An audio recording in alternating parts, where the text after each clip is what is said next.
poin pelajaran kita pada hari ini. Sekarang saya ingin bertanya kepada ibu-ibu sekalian, ya. Siapakah di antara ibu-ibu yang anaknya belum memiliki akte kelahiran? Ya, Ibu Fatimah, Ibu Jihad, Ibu Ratna, Ibu Dewi. Oke, ya. Semua sudah punya akte kelahiran, ya. Ya. Jadi, saya jelaskan sedikit. Arti dari akte kelahiran itu adalah suatu dokumen atau surat, ya, atau identitas mengenai status seseorang atau status anak, ya, dan bukti kewarganegaraan. Dan itu wajib dilaporkan oleh ibu-ibu sekalian kepada dinas terkait paling lambat 60 hari sejak kelahiran. Jadi setelah ibu-ibu melahirkan, paling lambat 60 hari harus dilaporkan untuk dibuatkan akte kelahiran itu. Ya, paham ya ibu-ibu? Jadi itu adalah pengertian dari akte kelahiran. Ya, oke. Nah, pertanyaan selanjutnya adalah, apakah mencatat kelahiran anak itu penting? Ibu Ratna, Ibu Dewi? Oke, sangat penting sekali. Itu sangat penting sekali. Ya, kita mencatat, membuatkan akte kelahiran itu sangat penting agar anak memperoleh layanan publik pemerintah maupun non pemerintah, ya, untuk kedepannya. Anak Ibu Dewi sekolah, wajib hukumnya dicarikan akte kelahiran di sekolahnya, ya, gitu.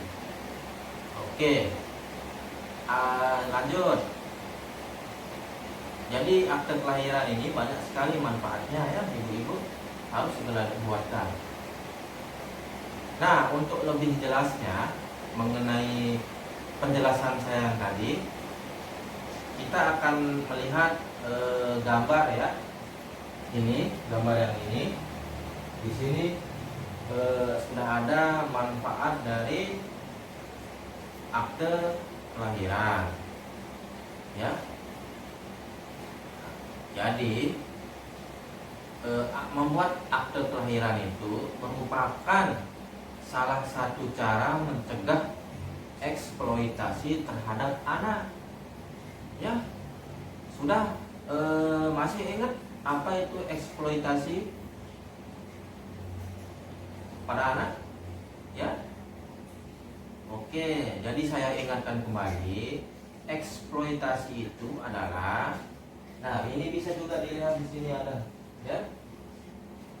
Nah, jadi eksploitasi itu adalah pemanfaatan anak untuk kepentingan materi dan non materi, ya, bisa berbentuk uang, itu namanya materi, ya, dan yang bukan uang itu non materi, ya. Oke.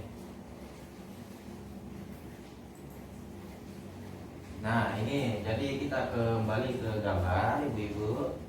Di sini ada manfaat akte kelahiran itu. Nah, yang pertama adalah untuk kita mengetahui identitas sang anak, bahwa itu adalah anak. Namanya ini, tanggal lahirnya berapa, gitu ya. Nah, yang kedua, untuk memastikan asal usul anak, siapa ibunya, siapa bapaknya, ya.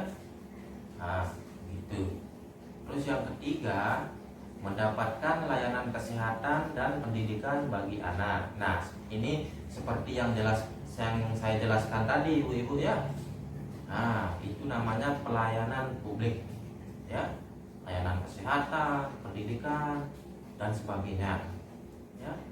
Nah, manfaat yang keempat adalah mencegah pernikahan anak sebelum usia 18 tahun.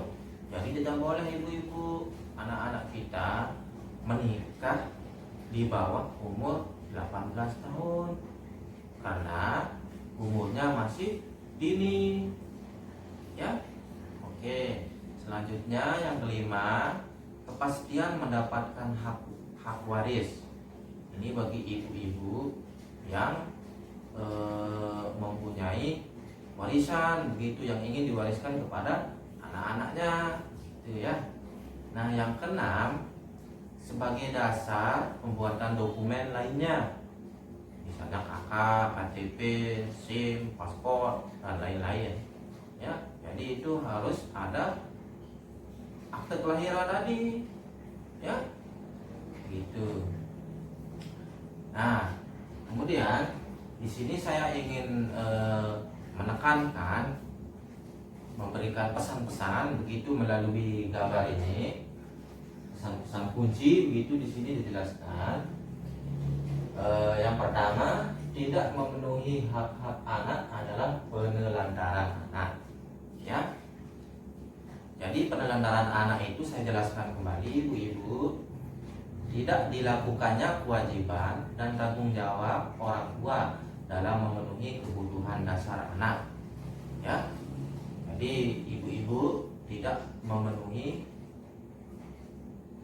kewajiban dan tanggung jawab sebagai orang tua dalam memenuhi kebutuhan dasar anak. Contoh misalnya anaknya tidak disekolahkan begitu, terus anaknya tidak diberi makan, tidak diberi pakaian, tidak diberikan kasih sayang, tidak diberikan perhatian, dan tidak mendengarkan pendapat anak tersebut begitu. Itu artinya ibu-ibu tidak memenuhi hak-hak anak, ya. Itu jadi harus dipenuhi hak-hak seorang anak itu, sekolahnya dan lain-lain, gitu ya ibu-ibu, ya, Ibu Ratna, Ibu Dewi, ya. Oke. Nah, selanjutnya pesan kunci selanjutnya, sebagai orang tua kita harus melakukan pencegahan terhadap penelantaran. Jadi kita harus mencegah jangan terjadi penelantaran, anak kita tidak diperhatikan begitu ya, tidak disekolahkan, tidak diberi makan, dan selanjutnya dan sebagainya gitu. Nah, poin yang ketiga, pesan kunci yang ketiga adalah segala bentuk pemanfaatan anak untuk mendapat keuntungan materi maupun bukan materi adalah eksploitasi anak. Tadi juga saya sudah jelaskan tadi. Nah, sekarang di sini sudah ada tertulis gitu ya. Sudah ada di pesan-pesan kunci ini begitu ibu-ibu. Tinggal ibu perhatikan gambar ini ya. Nah, yang pesan kunci yang keempat adalah orang tua wajib melakukan pencegahan eksploitasi, ya. Jadi ini tanggung jawab kita semua, tanggung jawab ibu-ibu sekalian, tanggung jawab saya juga, dan tanggung jawab semuanya begitu ya. Jadi eksploitasi itu anak kita dimanfaatkan untuk kepentingan materi dan non materi tadi, ya.